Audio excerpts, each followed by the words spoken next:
Apprendre à apprendre. Comment s'organiser pour apprendre? Imaginez un voyageur, désireux d'explorer une terre inconnue. Il ne se lance pas tête baissée dans l'inconnu, sans carte ni provision. Non, il prépare son expédition avec soin. Il choisit son itinéraire, rassemble son matériel, s'assure que rien ne viendra entraver sa route. Apprendre, c'est entreprendre un voyage similaire. Se jeter dans l'apprentissage sans organisation, c'est risquer de se perdre, de s'essouffler, voire d'abandonner avant même d'avoir atteint son premier sommet.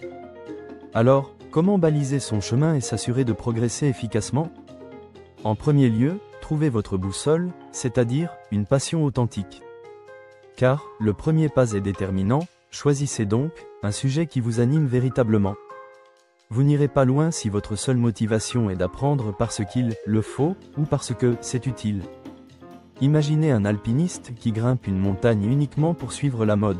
Il abandonnera bien avant d'atteindre le sommet. En revanche, si vous êtes passionné, votre motivation deviendra un moteur inépuisable. Posez-vous donc la question, ce sujet m'anime-t-il réellement? Si la réponse est oui, alors vous êtes sur la bonne voie. Tracez votre itinéraire, des recherches précises. Une fois votre passion identifiée, il est temps de définir votre destination. Trop souvent, l'apprentissage est vague et désorganisé, ce qui mène à l'éparpillement et à la frustration.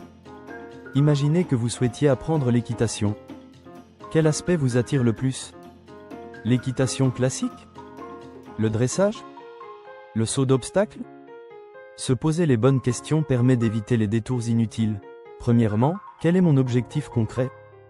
Ensuite, pourquoi est-ce important pour moi? Enfin, comment puis-je y parvenir rapidement et efficacement? En définissant clairement votre champ d'apprentissage, vous évitez les détours inutiles et concentrez votre énergie sur ce qui compte vraiment. Une fois tout ceci clairement défini, fixez votre premier sommet, un objectif atteignable. Fixer des attentes irréalistes est le meilleur moyen de se décourager.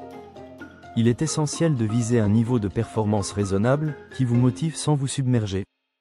Imaginez un coureur débutant qui décide de courir un marathon dès sa première semaine d'entraînement.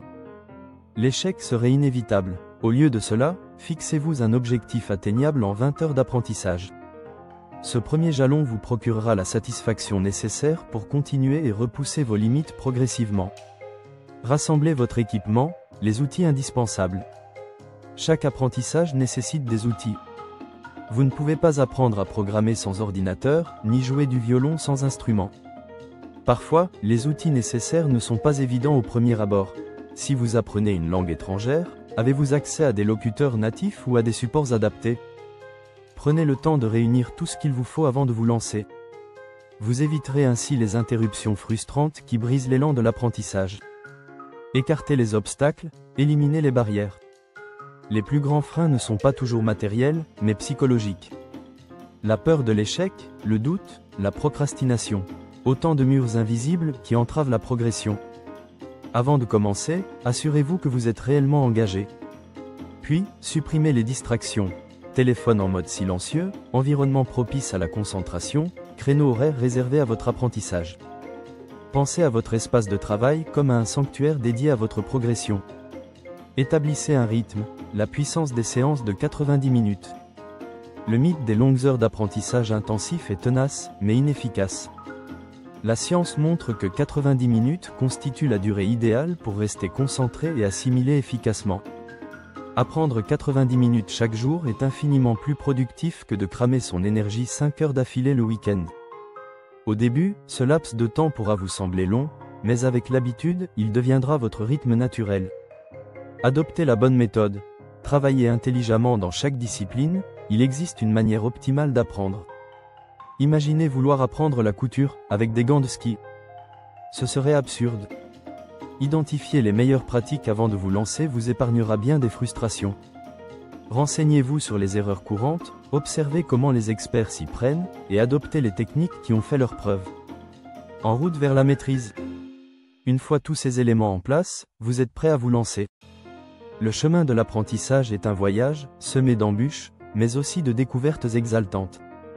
En vous organisant méthodiquement, vous transformez chaque étape en une victoire, chaque effort en une progression tangible. Alors, prenez votre sac à dos, ajustez votre boussole et partez à la conquête de votre prochain savoir. Merci d'avoir regardé ce résumé. Si vous l'avez apprécié, abonnez-vous et activez la cloche pour ne manquer aucun de nos prochains sujets.